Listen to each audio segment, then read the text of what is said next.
Good evening and welcome back to the weekly Armchair Sports Talk. This is your Friday night edition of Devil's Advocate. It is the United Show. Joining me tonight is Shane. We'll also be having Amy and Daniel very soon. But as it's Shane, start us off. How are you doing tonight, my friend? How are you doing? I'm good, man. Been a crazy last few days with Ronaldo signing and all that. So, yeah, I'm good. I'm buzzing. I'm excited. How are you? Yeah, I'm good. And honestly, the exact same thing is like, Jesus Christ, Viva Ronaldo. It's good to hear him with a little cheeky wee accent add it on. But no, honestly, it's surreal. I mean, I think the most common thing with Man United fans lately, and I think you've probably heard it yourself, is you would never have saw it coming, even though like we've all pretty much wanted this since since he left in 2009. We've all been like, when the hell are you coming home? Like, we need you now. And boom, deadline day, he turns up. So I'm like, it's surreal, and I never saw him live. Like everyone, like, people that know me knows I've never seen Old Trafford live. Like I've just never had the chance. But I'm like, Yeah.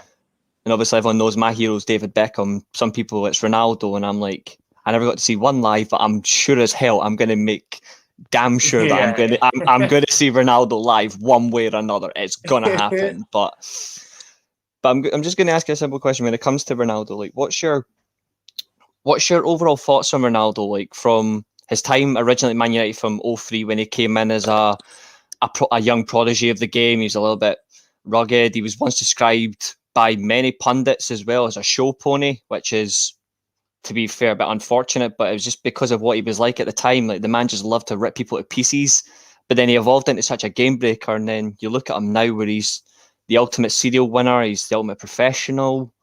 What is your thoughts on Ronaldo from then to now? Well, there's not much I can say that other people haven't already said. Hello. But, hello there. But, like, when he first came to United, he was so raw.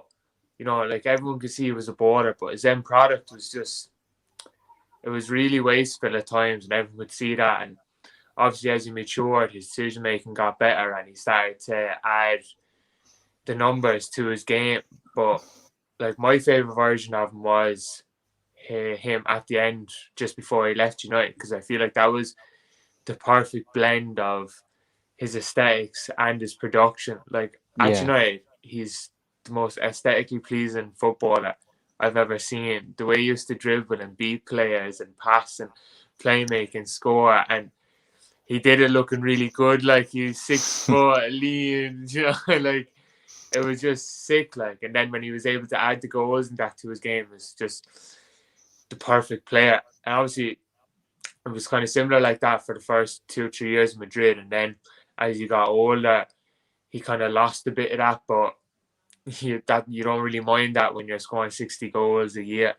Do you know what I mean? So, yeah, it's mad, like, because I know he left United as arguably the best player in the world. It was him or Messi, like, but I still never would have thought that he still would have gone on to what he's done.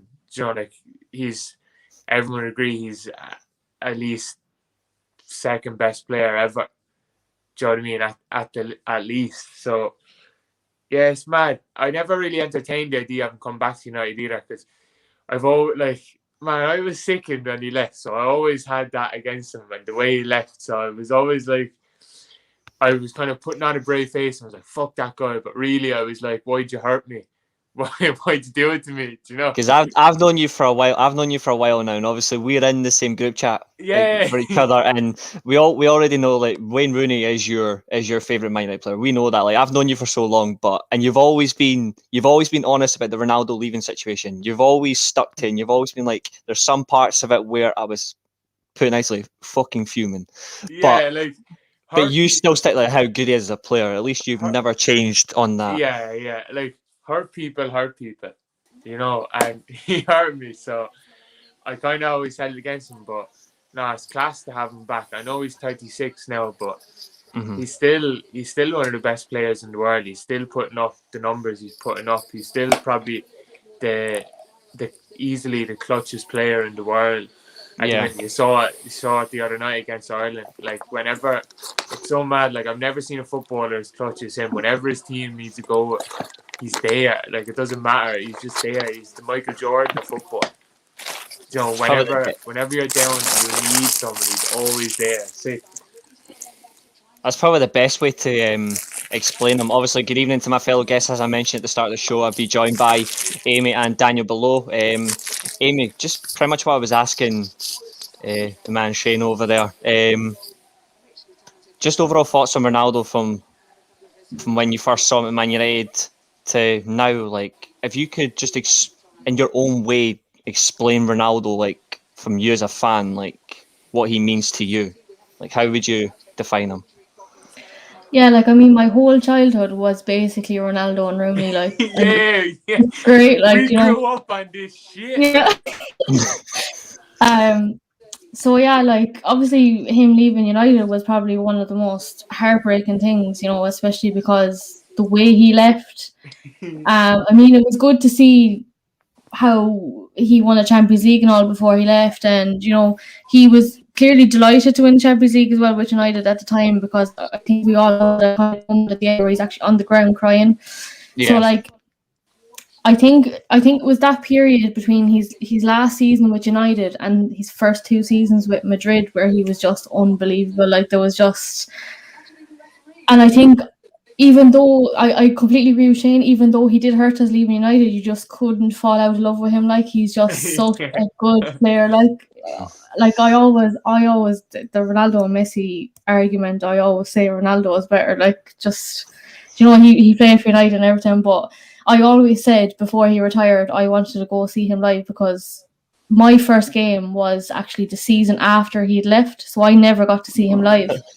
So I always said, look, I need to see him live. And I was actually in Italy 2 years ago, and I was like, I was too far away from Turin at the time, so I was like, I'd never go up to a game. But then COVID hit. I was like, oh shit, I'm never going to ever get to see him play live. But I never ever thought that I'd get to see him play live and in a Manchester United shirt. So that is completely surreal to me.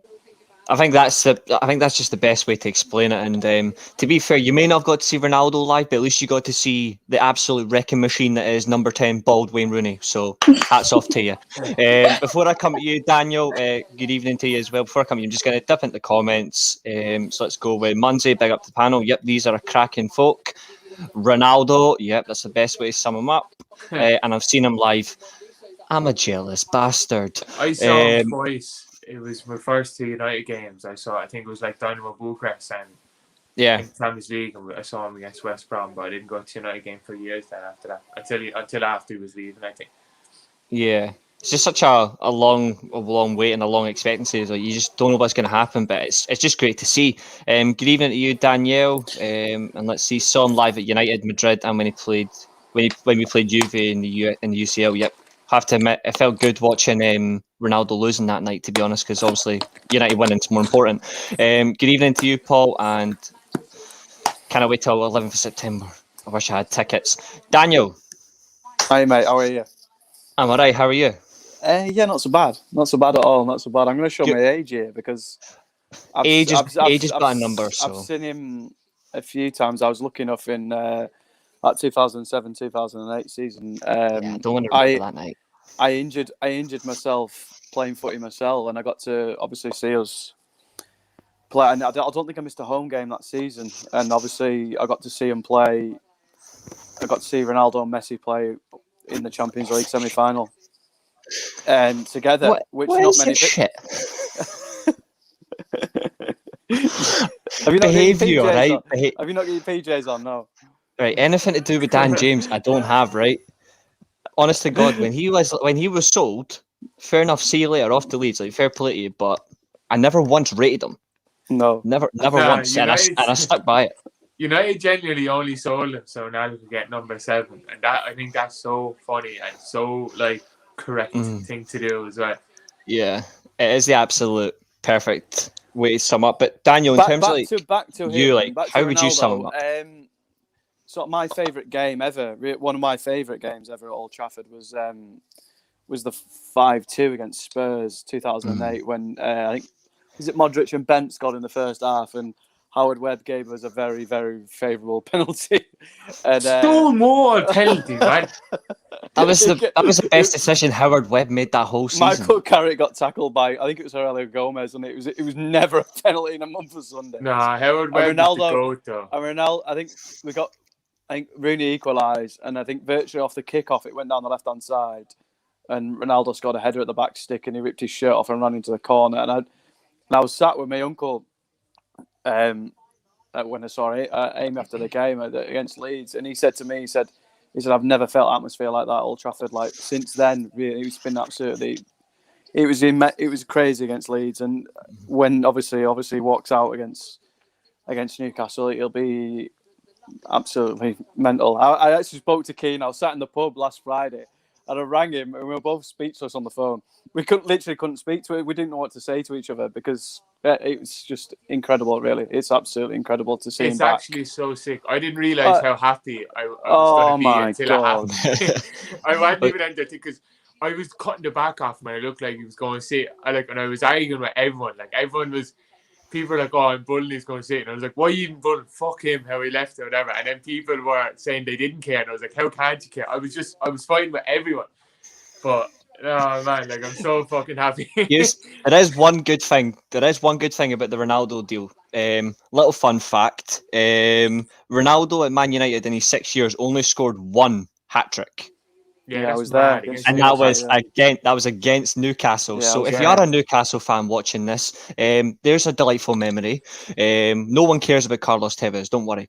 But in that game, you saw what Ronaldo was going to become, and in September 11th, you're going to get the exact same thing. So if you are a Newcastle fan, I don't apologise because the 3 points are ours.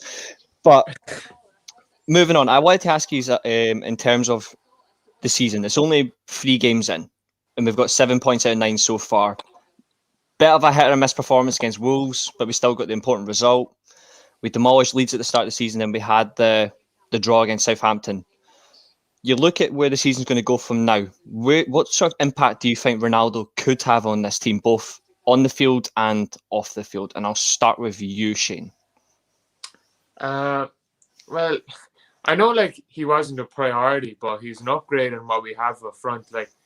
He's a bagsman, so he's gonna score. So like he's obviously gonna help that. I know his all round play isn't what he used to be, but it doesn't need to be for us. You know what I mean? We just need him to do his thing in the 18-yard box. And I know people might say that, well, if you don't give him the service, but he gets no service for Portugal. Absolutely zero service. He just, you know what I mean? That's the thing. He doesn't even need that much service because his movement is so good that he will get chances. Do you know what I mean? So I do get when people are saying that we didn't need him, we need him midfielder. I agree with that, but it's all like you're adding a 25 league goal player, so it's only going to be a good thing in the end. Do you know what I mean? So yeah, like it can only be good for the team. Yeah, it's hard to turn down. I was watching a show earlier and they asked the same question about Ronaldo, and rightfully so. They brought up the midfielder and the fact that Ronaldo wasn't needed. And to be fair, that is a very fair comment. I completely agree. But if an opportunity passes up, like to sign Ronaldo, or even if it was Messi, for example, to come to Man United, which is never going to happen, but even if there's a midfielder as your primary target and an opportunity arose to get them, you would put everything on the line to get them. Doesn't like, and that's sort of the thing is it has that impact. I'm not saying we're going to win the league, but what it is kind of like is when City won the league in 2012, and we were all like, we need a creative midfielder. When we go and play City, they win the game in midfield, and we can't get Smith. And we didn't go out that summer and get a midfielder. We went out and got Van Persie. We just got a fucking bagsman, like, and that won us the league the following year. So you can get someone like that that'll mask the rest of the problems in the team. You know what I mean? I'm not saying like we're going to win the league, but it's kind of a similar kind of thing. We are winning the league. Before I comment to a few comments in the chat, I just want to. This is literally the question point right now.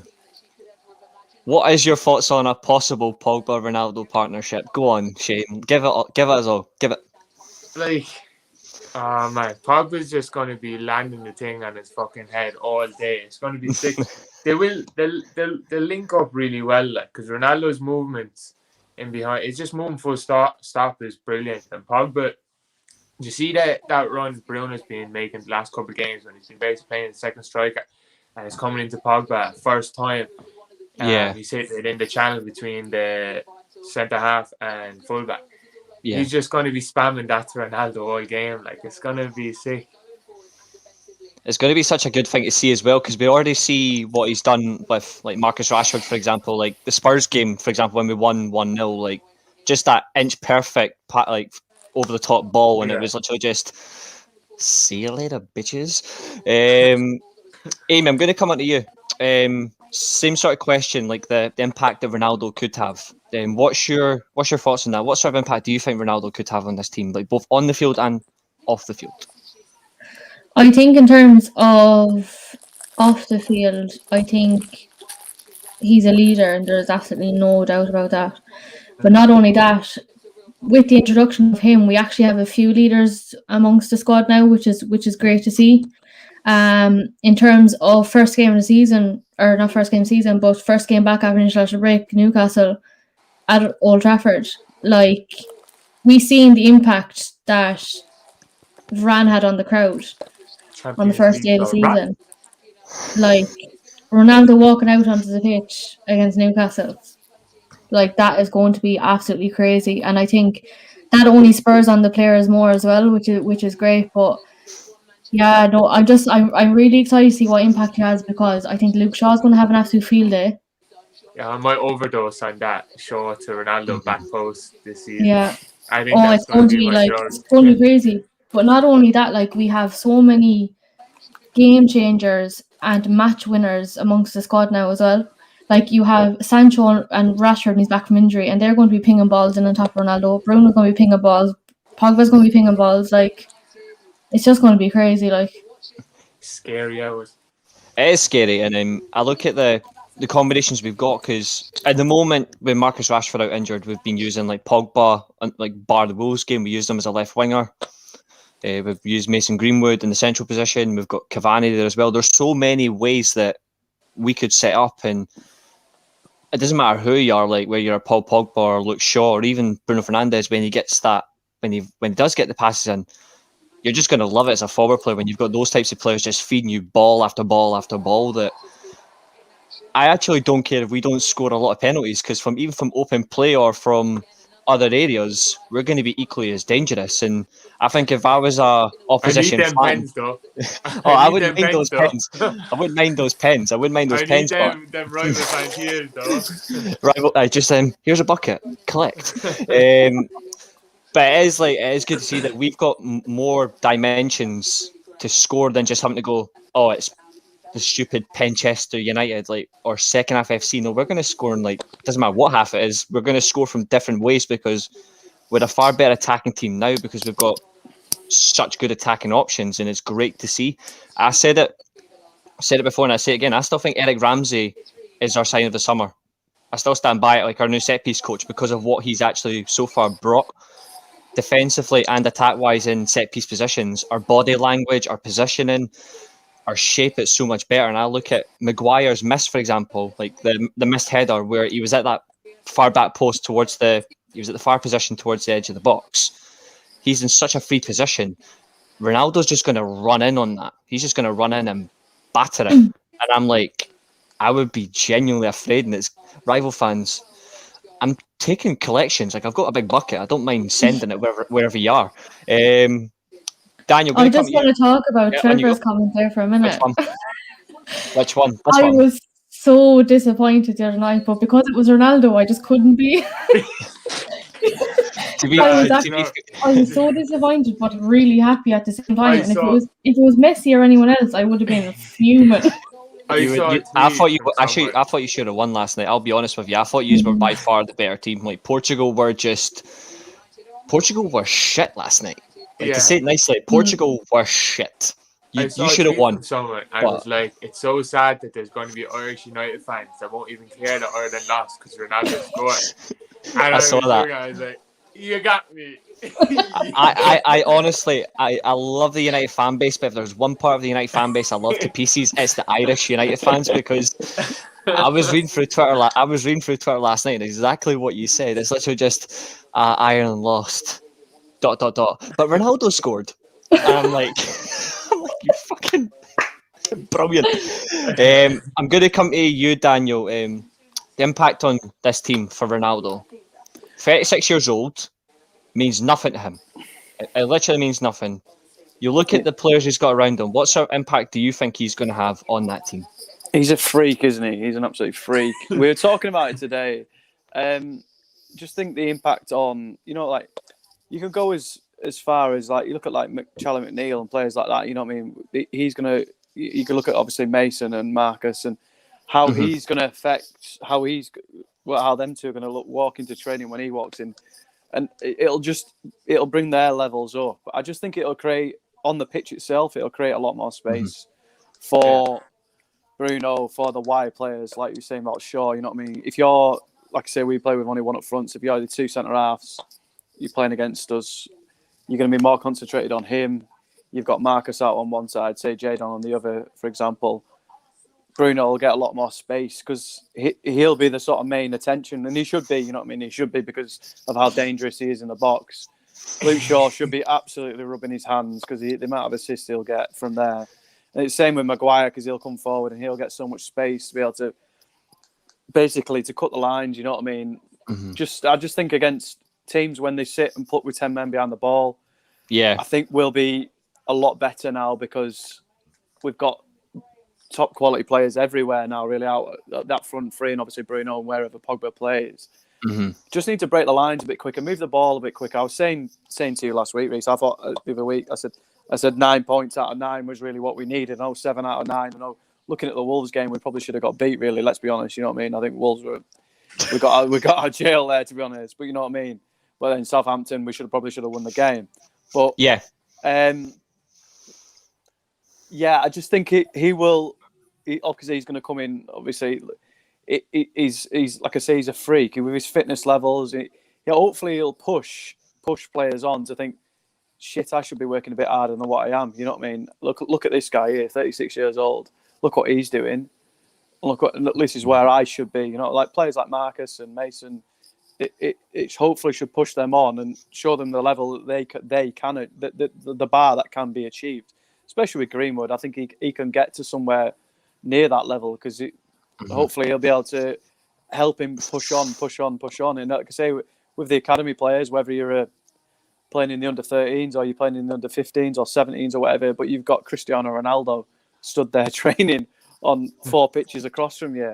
There's no more better inspiration, is there? Really, let's be honest about it. I liked how you use that analogy there because I think of comments that was made by Sir Alex Ferguson and Peter Schmeichel regarding Eric Cantona back in the 90s. They were asked about Cantona's effect, and they always described Cantona kicking the ball off a wall before training, and they would do it every morning before training. Yeah. And eventually, the likes of David Beckham, Paul Scholes in the academy, before they got promoted to the first team, they caught on. And then before you know it, it was literally just Cantona, Beckham, Scholes, Nicky Butt, Ryan Giggs. They were all kicking the ball off the wall, and that was 20 minutes before training.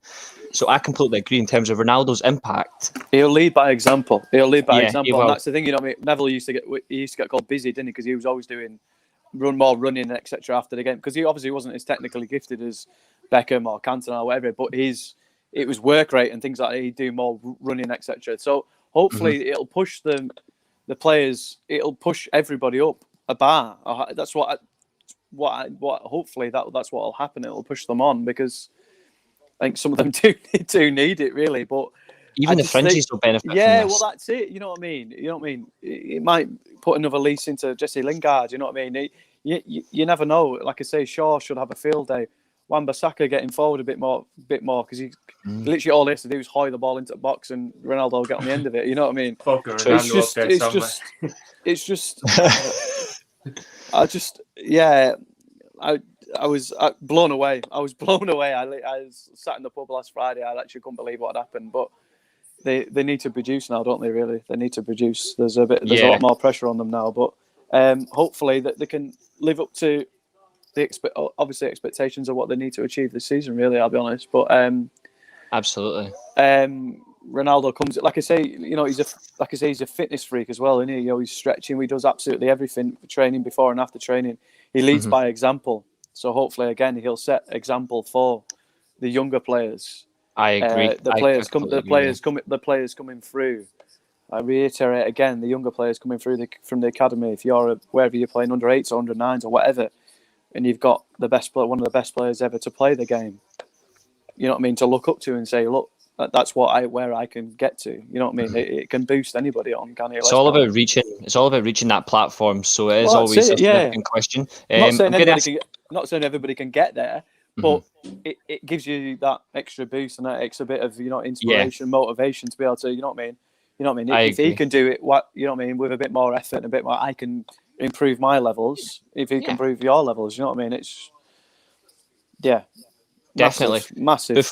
Absolutely. Before we move on, I just want to quickly ask you a quick question that's actually came in from Paul. I'm going to ask each of you. To be honest, I still think keep the armband with Maguire, because until now I've got no issues with Maguire as captain. But Paul asked a very interesting question. Would you make Ronaldo captain whilst he's here at Man United, or would you just stick with Maguire? Because Ronaldo's still got the leadership skills anyway, so it wouldn't really matter. But would you? I'd stick with Maguire, because I feel like the armband, he needs the armband more than Ronaldo would. You need leaders that don't have the armband. Do you know what I mean? Where I think Ronaldo is one of them. Same way with Varane. I don't think they need an armband to be a leader around the squad. Whereas I think Maguire probably needs it more. But I don't. Yeah. I think it can only be a bad thing, chopping and changing captain like that. So. I think if it's like a certain occasion, I think if it's like a he'll definitely captain him at some point, but he won't be like club captain. I'd say. Yeah, like say like we got if by random moment we drew like Real Madrid or Juventus in the Champions League, make Ronaldo captain for that because it's an occasion of he's going up against one of his former clubs. I think he would want to lead that sort of game by example. But yeah, I completely agree. I'm going to come into the next question I've got for you guys, and this is open to the live chat as well. And we do have, before I just carry on, we've got 9 people watching, and please hit that like button, share and subscribe. Hit the bell notifications as well. There's a lot of great content coming up from the channel. You don't want to miss it. This is a question for you guys and also the live chat. What is your favourite Ronaldo memory?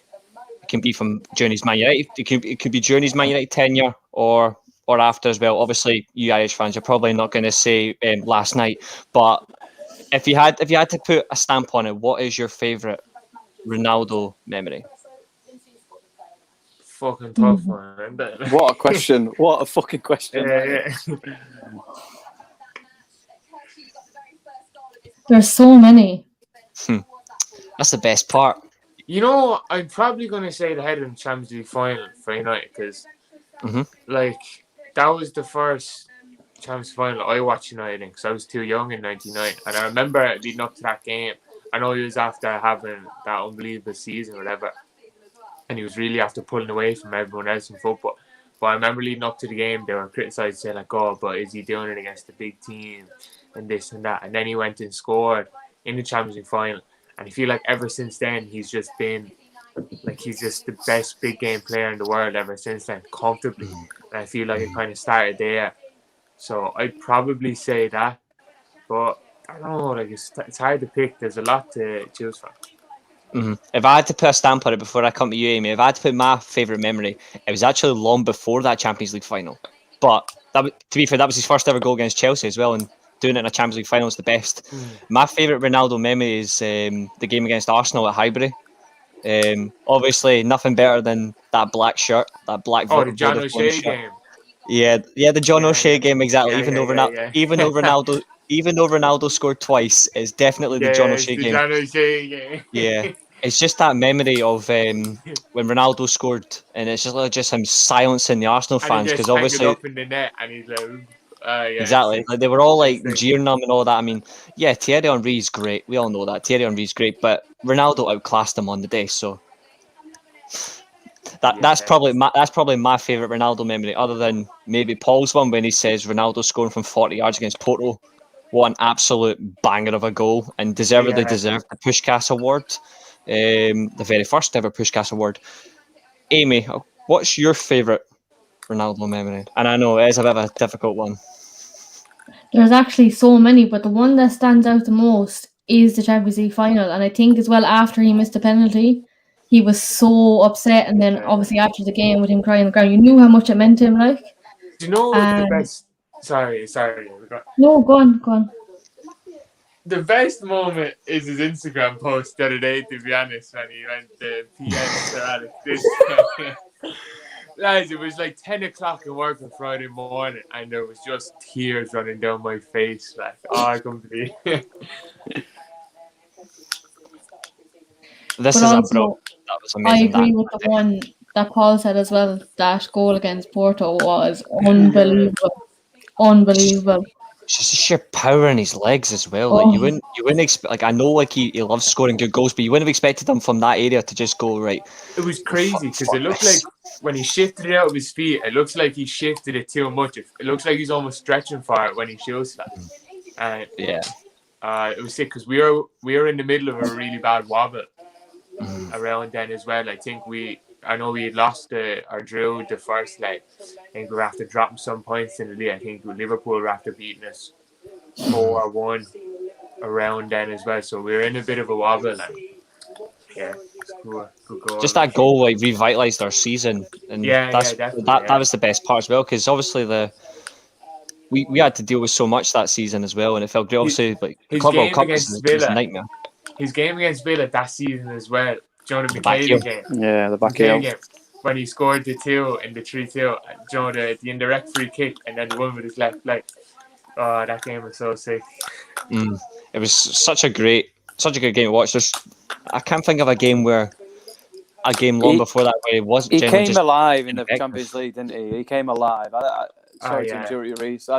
I'd say my sort of two are. I was there against Sporting. Remember the free kick against Sporting Lisbon at Old Trafford? And then he virtually won us the league, didn't he, at Craven Cottage with that goal on the right when he picked it up on the halfway line on the right hand side and he cut in. I know it takes a bit. I know it takes a bit of deflection and it flies in. But those are the sort of two. And again, that goal against Spurs in the 5-2 in the 2008 season when we were 2-0 down, he scores the header at the back post and he runs to the corner, rips his shirt off, and that was a Berbatov. I think Berbatov, Tevez, Rooney, Ronaldo were all on the pitch that day. And something just seemed to sort of click in the Champions League, especially at home, night games at Old Trafford. Something just used to just click all the time with him. He'd just be, I don't know what it was. I don't know what it was. He just, you know what I mean? That header. I think, was it Dynamo? Did we play Dynamo Kiev at home in the group stage? I think we won 4-0. Dynamo Kiev, I remember Rooney said in the post match afterwards, he said he'd get bored in games like that because teams would just sit and defend. I think Tevez scored twice, and I think Rooney scored, and Ronaldo missed about 7 or 8 chances. And it got to about the 89th minute, Stretford end, and I think if you watch the highlights back, it's really late on. That was a big dunk. There's a reference to a Man United goal. Can't hear you, Daniel, buddy. Till he gets his audio back, I'm just going to quickly read a few comments out. So I completely agree with this comment. Rooney over Henry, magic. Facts are facts, guys. Facts are definitely facts. Free kick versus Portsmouth. Yep, David James got royally beaten. He packed them in, mate. He packed in. Yeah. Can I just say, his 07-08 season, 42 goals. It was the best Premier League season for an individual player that I've ever saw. I know, like in terms of like just sheer numbers, it was just unbelievable. Sheer numbers, but like he was a fucking baller as well. Like I know Salah since then scored more league goals in like less games, but. Like in 07-08, Ronaldo's all-round game was so sick as well. Like, he was just a complete player. Like to have, I don't know, like. And he turned games around for us if we just were not, even if we were not clicking. Like we all know that squad we had, it was brilliant. But even if we weren't scoring or we just didn't click, he just popped out of nowhere, which is great. Fantastic comment. I have to agree here by Keane. What stands out for me is I remember being called a modern day George Best. Just the control on the ball, finishing, turn up in big games, big moments. Honestly, the guy's electrifying. Comment here from Minshaft. Sorry. Ronaldo have lots of history, not only one. That's very true. And he's come Ronaldo's back going to to be make more. So yeah, he's going to come back for more. Ronaldo's going to be the top goal scorer in the Premier League this season. I will ask you that at the end. Actually, that's a good point. Daniel, before your audio went to Arsenal's equivalent of fell off. Before your audio went to the equivalent of Arsenal, you were talking about your favourite memories. So yeah, I think carry on. We look back at the sort of Champions League sort of games. He used to sort of come alive, didn't he? Really, like the Sporting Lisbon game, that free kick he scored at, I think it was 1-0 in last minute, and then the Dynamo Kiev game in the group stages when we won 4-0. I think he scores really late on, 88th, 89th minute. He missed a few chances in the game, but he pushed and pushed. We're 3-0 up. I think Rooney said in his post-match afterwards, we get bored when we play teams against like that because they just sit back and want to defend. And most players are just like, well, no, we'll just sit back. Well, I might get a chance. But Ronaldo, he pushes on. I can categorically tell you that is the equivalent of horrible security. If you caught that glimpse there, that is the equivalent of terrible security. And Daniel, she's fucking brilliant. Don't be harsh to Daniel's phone. Arsenal sink much lower. Arsenal have been sinking since 2004. They just haven't recognised it yet. Daniel's memory froze as Keane didn't agree with it. Probably. Yeah, probably. You're probably right. Probably. Going to move on. I want to touch on something that was actually mentioned by you guys earlier. I think it was Amy that was actually spot on. And Daniel's mentioned in the comments. It's the Sean Maguire links from set pieces. It's become such a perfection in terms of link at the moment. It's a big source for England. Ugh. But it's at least linking up for Man United. So in terms of this, what's your thoughts on that link, the Maguire-Shaw link? I'll start with you, Amy. I mean, it can only improve from now, to be honest, with the introduction of Eric Ramsey anyway. Like last season, I was always like, every corner that was taken, you could see they were aiming for Maguire, and he couldn't even get a ball on target. But I think now they even look so much more confident in their set pieces than they did last season. So I feel like you can only improve from here on, to be honest. And he actually has come close a couple of times. So I wouldn't count out a couple of goals from Maguire this season either. If you had to put a limit on it, how many do you reckon Maguire could get this year? 25. I'm going to say... He doesn't take a bad penalty. Maybe 5. Yeah, that's fair. That's fair numbers. Also, I can see Jay's joined the comments. Viva Ronaldo. Yes, indeed. And also just want to say, see you later, Paul. Have a good one. Trevor, Shaw's turned into a monster of a set piece specialist. Hashtag Lethal Weapon 5. As long as it's better than Lethal Weapon 4, that's okay. Have you noticed Maguire's moved his position when we're defending corners? Has anybody else noticed that? Yeah, he's moving. Yeah. He's dropped back one, hasn't he? Varane's gone into that space. Pogba's now in that front space area. I think Varane's actually got a better presence, like from those positions. So I think that's actually a very smart move, which is benefit for us. The amount of times he got cut out on set pieces last season, defending set pieces. The amount of times Maguire would get cut out, he'd get the ball, get put to a back stick or that 3/4 sort of area, because we zonal and then we obviously 3 or 4 then mark. Just think he's better in that area there. I just let him attack the ball. I'll be honest. Let Varane go that front stick area, and then Pogba as well, obviously. And then depends whoever's on the pitch. If you've got McTominay or Matic or whoever else on the pitch, you've got giants, haven't you? Really, to be honest, we shouldn't be conceding that many goals from set pieces. Ronaldo will probably do what Drogba. Well, that's it. He should go in that front He'll be space. on point. Yeah, that front space, like the point area as we call it. Really, that's where you should be. Really. Yeah, but you'll be in those points where it really matters. Get your 3 or 4 players in that area there, and just get first contact. You know what I mean? That's all it's all about, isn't it? Really, getting first contact and clearing your lines. I agree. I know he's having a bit of a joke, but to be fair, if it actually happened, I would need to come back to him at the end of the season. Trevor, if Maguire was straight in his head more often, he would at least score 20. Danielle, did anyone else notice how well Varane was influencing Wan-Bissaka's position? Yes, Wan-Bissaka actually a goal line clearance sums it up for me personally. That just sums it up. I seen It the got video. forgotten about that, didn't it? Really. It looked like he was telling them not to tuck in so much, because I remember that's a big criticism we've had, is that he's always too narrow when the ball is on the opposite side. Greg Chambers and the passes of Matic. So that would be that's probably better than Harry Potter and the Chamber of Secrets. That Respect sort of Harry Potter, man.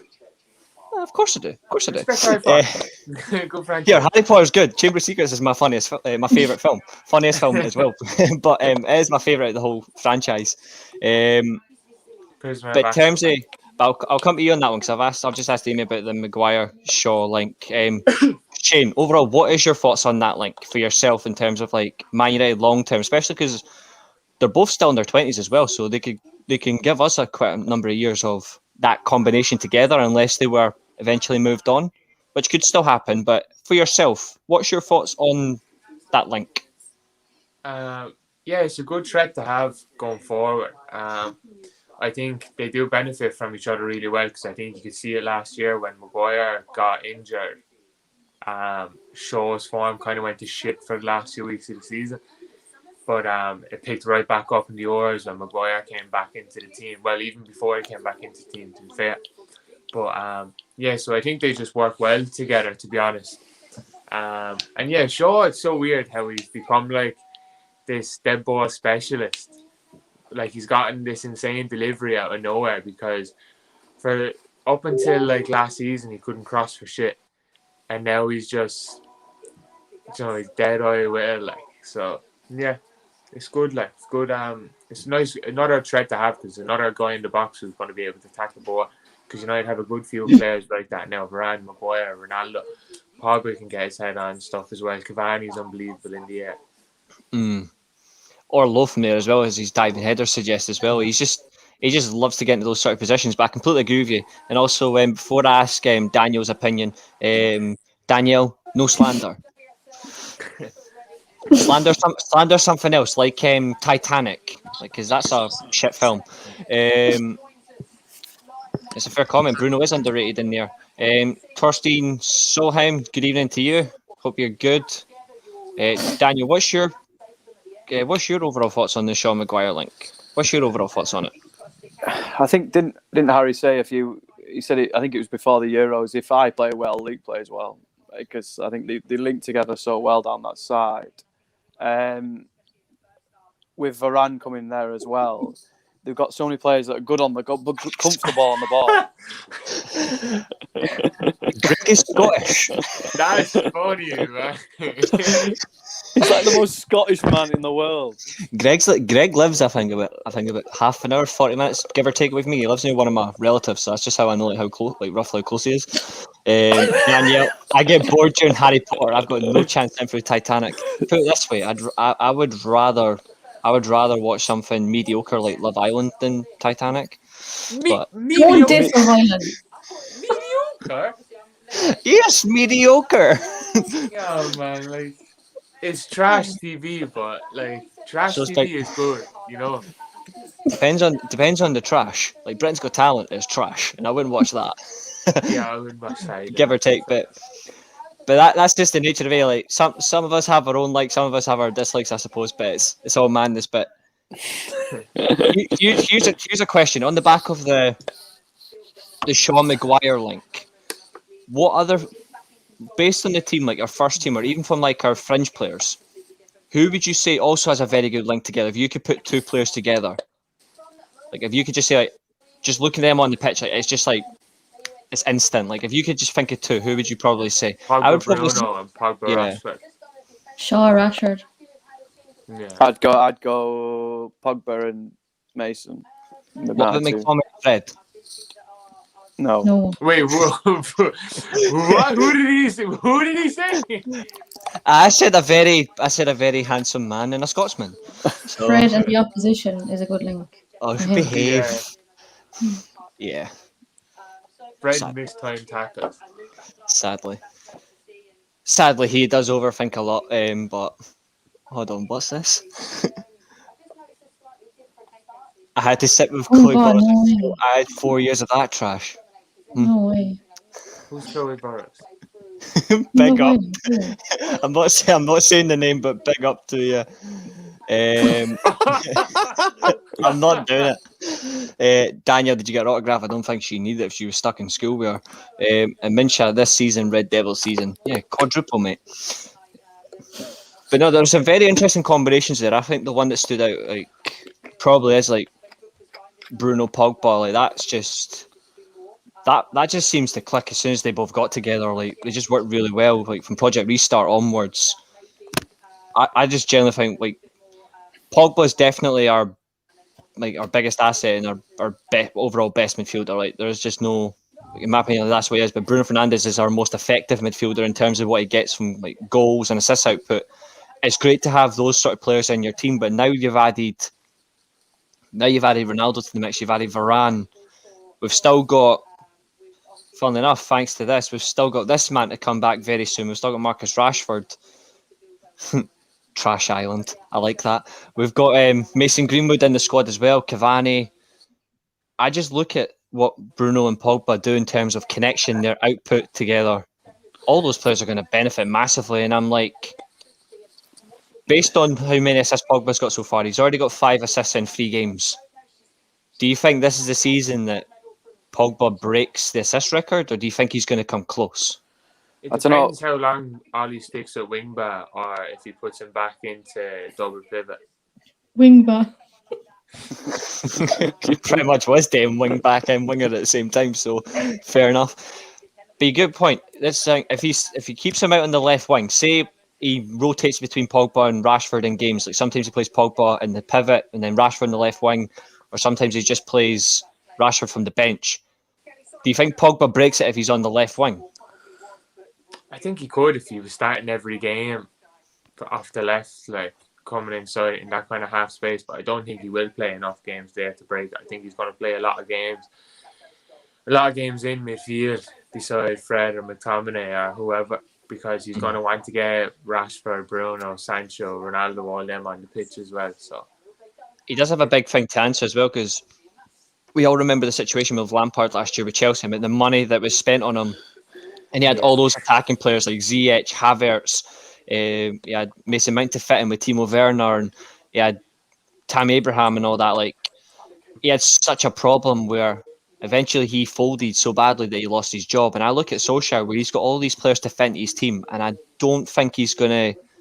I think there's sometimes where he may struggle to find the balance against certain opposition, but I don't think Solskjaer will have as big a problem in terms of failing under the pressure than what Lampard did, because I think he just gets his best out of his team more than what Lampard did at the time. Ollie will keep the players who aren't playing a lot happier than what Lampard did, because Lampard was a dickhead, like, where Ollie's just, and not, by all accounts, is just a nicer guy. So if you're being left out of the side, he's going to sweeten you up a lot more than Lampard was, because apparently Lampard was leaving people out and not giving them any explanation, or he'd tell them what he wants them to do to get back in the team, and when they do it, he just wouldn't care. So, you know, there's no harm in having a big squad. Yeah, especially if you use it properly and if he gets to the right way. And I certainly think as the season goes into the season pretty much is going to kick off very soon in terms of like 2 games a week, 3 games, and all that. It's going to be important. So it's great overall. It's going to be as simple as that, though, Reece. If you play well, you keep your position, really. It's like sort of, you know what I mean? It's going to push players to be able to perform, isn't it, really? Question for you, mate. What is your best midfield 2 when everyone is fit? For me? What is it with the names tonight? I don't know. I am not answering that. Okay, you probably don't know who he is. Shane does, do you? Midfield 2.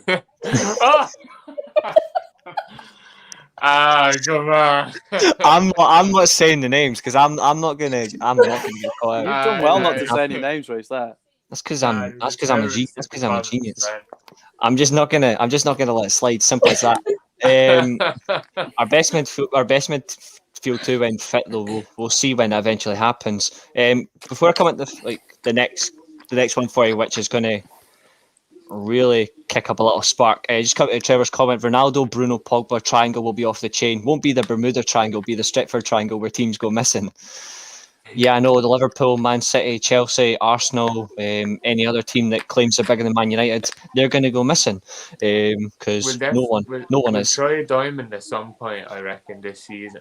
It'd be good to see, the dive, especially against certain opposition. Like, who knows? Maybe Ronaldo and Ronaldo Cavani up top against Liverpool, or Ronaldo try Greenwood. Ronaldo and Greenwood up top, I'd say. That'd be quite a good, interesting combination. No, you're still having two up top because I think Ronaldo is better kind of in the half space anyway. So if he's not down out nine, if he's someone to play off of up front, and you still let Pogba playing kind of that left inside midfield. Yeah, so it is just showing like how good is the options we have, where we don't have to play necessarily one system. We could play multiple or even change midway through a game, which is great. Trevor, hopefully Daniel at some stage was there last time. Oh, it's just about him if he's coming over to games. We're gonna come at the final topic of the evening in terms of an interesting one. It's Mason Greenwood, or as you guys call him, Starboy. I call him the natural assassin because frankly the guy just kills at any opportunity he gets. I'm going to ask you about Greenwood's form over the past 3 games, just overall, whether it's been in a centre forward position or in a right wing position. How impressed have you been with Mason Greenwood's start to the season? And I've got a little insight to this. Do you think Mason Greenwood is going to break Wayne Rooney's goal scoring record? I'm going to come to you first, Shane. Yes. Yeah, I do think he'll break the record. And the way he started the season, he just carried on in how he finished last season. He just, what's there to even say? He's ready. It's so obvious that he's ready. I think he's a fucking shooter. Indeed, I just love that he just lengths it from anywhere. You know what I mean? He has these balls in these tight angles, and then most players won't shoot unless they're sure they're going to score. Where he's just happy to hit it from anywhere, and wherever he's pulling up from, I'm confident it's going to be a goal too. So at the minute, he's just undroppable. So, and I know Sancho kind of has injury now, so I think he'll probably be right wing for a while, especially if he keeps playing the way he is playing. But he's the truth. Are you happy with Greenwood playing out on the right hand side? Last season, obviously I do think he's annoying, and I was saying at that season I wanted him to start as annoying instead of Cavani. Well, we got Ronaldo, so we kind of need to chill on it for a minute.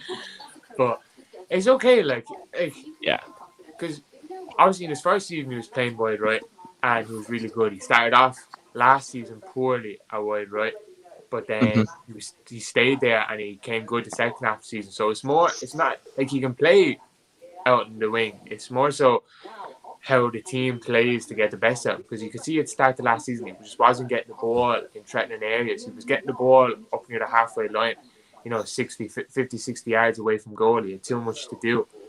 That's not him. He's not going to be 4 or 5 men from the halfway line and run off the pitch. You need to get him the ball in the final third, isolate and get wide, and he can just shift it and hit the thing. Do you know what I mean? Because that's what he is like. So, yeah, I'm okay with him playing wide right. But I also do want him to be regularly enough picking up minutes, essentially, because that's long-term, that's where he's going to be playing, and he needs to get used to how he's going to use his body. I know he's still growing that, but he needs to get used to how he's going to be using his body and protecting the ball when the ball goes to him. He needs to be able to make it stick, and just be able to learn the tricks and learn the habits that he'll need to pick up as soon as he can. The sooner he learns them, the better. But yeah, it's fine. Him playing wide right is fine as well because he's still clapping goals, so it's no problem. I agree. Daniel, your response to that, Greenwood's form the first 3 games, and do you think he can break Wayne Rooney's record? Yes, is the answer to the question. He can break Wayne Rooney's record, in my opinion. Mace is. I think he has to play from the left for me. He has to play from the left. Like I say, we've been dying out for a right winger. We've been dying out for a right winger for how many years? Jadon Sancho got to play from the right, but obviously he's a number 9, but obviously he can't play number 9 when we've got Cristiano Ronaldo up front. So I just think like I said before, he'll learn so much from Ronaldo playing right foot, left foot. You know what I mean? He's such a natural finisher. like I say, he does need to grow. He's only 19 years old. Like I say, he does need to learn how to play that centre forward role. You need to suck it in. You need to, get your little fouls on the halfway line. You know what I mean, turning people. You know what I mean, and holding it up. His heading ability. You know what I mean. Yeah. Again, that's something. Again, he can. I know we go back to him, but he can sort of learn more off Ronaldo. You know how he's adapted his game to play as a number 9. He's so talented that he can play with his right foot or his left foot. You know what I mean? There's not many people that take penalties with a weaker foot. You know what I mean? It's mad. I just want to cut in for just 1 second, because I just want to respond to a comment that actually is important. By Bruno's a pen merchant. To be fair, you support Arsenal. You could do with a pen merchant right now because you haven't even scored a goal in the league yet. So is that Will? Or isn't it? It is. Yeah. Oh, bless him. Oh, leave Arsenal alone. You could do with a pen merchant because you need goals because no one's doing the job for you. William said that Saka was better than Greenwood a minute ago as well. I know. Like, what's he playing at? Like, he clearly doesn't. That's not cool. That's not true. That's not, that was such a flavour of the month thing last year, though, because Greenwood started the season slow and Saka started well. To be fair to him, and I really like Saka, but then since January, Saka wasn't very good, and Greenwood was just lighting it up. So. Yeah, I think that's a bit mad, to be honest. I think got too much pressure on him at Arsenal, hasn't he, Saka? All I'm gonna say is I know. First of all, why is he comparing Saka to Greenwood? Comparing someone like Todd Cantwell, someone in that half of the table, stay in your fucking lane. Chatting to you, mate. No, what he should be doing is comparing Saka to the Championship, because that's where they're going to be next season. Yeah, so it's okay. They were also comparing Varane to Ben White as well. So it's just. It's just a sheer disrespect. I mean, it clearly has no ips and bounds. I'm just going to quickly reply one comment, and I'll just call you nameless. We're winning the lot. It's simple as that. But before we come into towards the end of the show, I just want to ask you one question. You look at Mason Greenwood's season, how it started, where his season could go.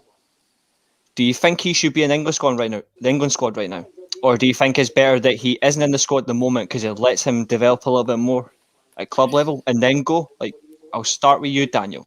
He's obviously done something, hasn't he? Or he's obviously with this Foden thing that happened. You know what I mean? I think something's happened behind closed doors because it's you look at like obviously Bamford's in the squad and you know what I mean, and what he's achieved in the first few games and how he finished the end of last season. I think something has happened behind closed doors, or what happened, or Southgate just, you know what I mean. Obviously, Greenwood pulled out, didn't he? Pulled out of the Euros with an injury. I don't know if there's an issue that Southgate has with him. I don't know if that's whether I might be clutching at straws there. I don't know, but that he should be. Obviously, we all know he should be playing for England. He should be playing for England. But at the minute, I think it's a good thing for Man United that he's not playing for England. But it's not a good thing for him because he should be representing his country, really. Man United over England anyway, but that's my perspective. Well, that's it. Yeah. But he'll be wanting to play, won't he? He'll be sat there thinking, I want to represent my country. I want to be able to achieve things. Yeah, absolutely. But yeah, it's good for the youngster. I think there's something that we don't know. I think that's happened behind closed doors. Obviously, with that Foden thing that happened out. Was it in Sweden or wherever it happened, in Norway, or what happened out there? An unfortunate incident. Yeah, something's happened there that we don't know about, and Foden led him astray. Yeah, I just think that know what I mean. Stockport merchant. I just think you know what I mean. It was I think he got chucked under the bus a bit. Really, I'll be honest. You know what I mean. He's in the interviews as well. He was forced in. It did not help last year.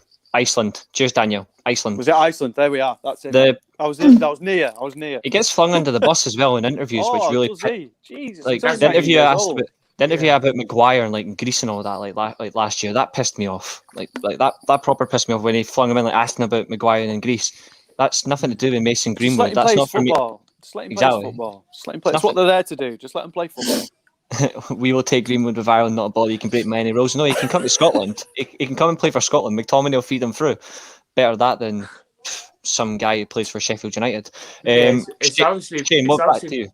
It's obviously better for United like that he's not in the squad, but at the same time, for himself, I'd like his efforts are being recognised. Like just just for himself, like. But for us, it's fine, like, you know. Yeah, absolutely. Fuck's okay. Yeah, exactly. That's the best comment of the night. I'm going to come round to you, like, just as we're ending this, the stream. So I'm going to ask you one last question, and I'm going to put into the live chat. In terms of this season, how many goals and assists does Mason Greenwood get, either in the league or all competitions? In fact, both. Yeah, never mind. We'll go both. Shane, I'll come to you first. So goals and assists, add them together. Like, Oh yeah. just come back to me. I need to do the maths in my head. I will come back to you then. Amy?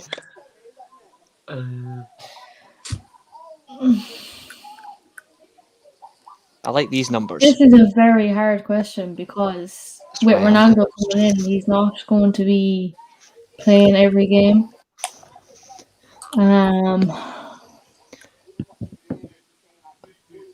I'm like Roddy Piper. You think you know the answers? I change the question. I'm going to go 15 what did he goals, get last year? 15 goals, 6 assists in the league. That's good. That's what I'm going to go with. I'm going to take that answer. You're going 15 and 6, yeah?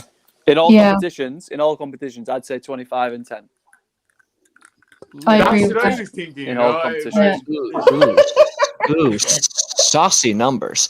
I'm going to go a little bit left field. I'm going to go 23 goals in the league, and I'm going to go 12. Yeah, I'm going to go 23 goals in the league, and I'm going to go 12 assists overall. And I'm going to say on a limb, he's going to be our top goal scorer in one of the cup competitions. I think 23 goals in all comps. Go on, Celtic. 8 assists. No, we're not having that. We're not having that. What's this one here from Trevor? 15 goals, 15 assists, and a partridge in a... It's not Christmas yet. Mason for Golden Boot. We will end on that question. Ronaldo's getting Golden Boot. How many goals is Ronaldo going to score? All comps. Yeah. Ooh, Ronaldo, 26 goals in the league. All comps, what's he get? All comps. Because I know, 35, like, third 40, round 35, League Cup 40. and third round 40. FA Cup, he's going to want to play, like, and he's going to want to stat pad. What did he get in 2008? Was it 44? Did he get 44? 42? 42 in 08. 31 goals in the league that season. Will he take penalties, though? I Yes. think so. He's going to pull rank. Like, with all due respect to Bruno Fernandes, like, you might be a magnifical, but straight away, he knew the score. Bruno, you might be a magnifical, but Ronaldo's the GOAT. So bye pens and free kicks, but you'll get them in the Carabao Cup if you want. I hope Bruno sticks on the free kicks because I think he's better and more accurate from there. Like, I reckon he's more accurate. Bruno's a good free kick taker, and I think Ronaldo's not good at free kicks. But yeah, let Ronaldo take the pens. Man. We need to hold your sins. If I'm right, although to be fair, I wouldn't really know. I don't do all that. I think 36 all comes for Ronaldo. Goals. What about Cavani? 15. Yeah, I'll take that. Great. Yeah, that's good. That's good return, like, because he's going to be coming off the bench. And here's my final question: who gets the first hat trick of the season for United? Bruno. We already did. I mean in the league. I mean in the league. We were there. Who was in the league? Oh yeah, Leeds. Never mind. I was dead that day. I was laughing at Leeds. I forgot about that. Scrap that. I forgot. Never mind. Ronaldo's going to get the most hat tricks anyway. I can't believe I forgot. That's embarrassing. Never mind. I'm going to say Ronaldo's going to get 3 hat tricks Someone this asked season. in the comments earlier who's going to win the league, FA Cup, League Cup, and Champions League. Us. I think United for the league, Ollie's team for the Champions League, MUFC for the FA Cup, and Ronaldo for the League Cup. That was the last one. I like that. That was the last one. And here's another thing. I don't know who this is, but he definitely doesn't play for my club. And on that note, thanks for tuning in for your Friday edition of Devil's Advocate. This is the weekly Armchair Sports Talk. That's Shane. That's Amy. That's Daniel. I've been your host, Reece. If you enjoyed the channel, hit that subscribe button, get the bell on, and don't miss any more weekly armchair content. Good night, folks. See you guys.